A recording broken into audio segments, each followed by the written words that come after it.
1/5 into 6 plus 1/6 into 7 plus 1/7 into 8 plus and so on 1/19 into 20. అవునా?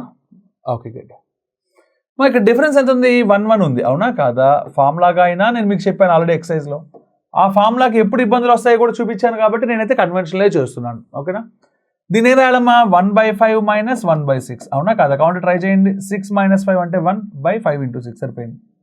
Plus 1/6 minus 1/7 అంటే 7 minus 6 1/6 into 7 సరిపోయింది. And so on అన్నీ అంతేగా. అంటే నెక్స్ట్ వన్ ఎంత అవుతుందో చెప్పండి ఒకసారి.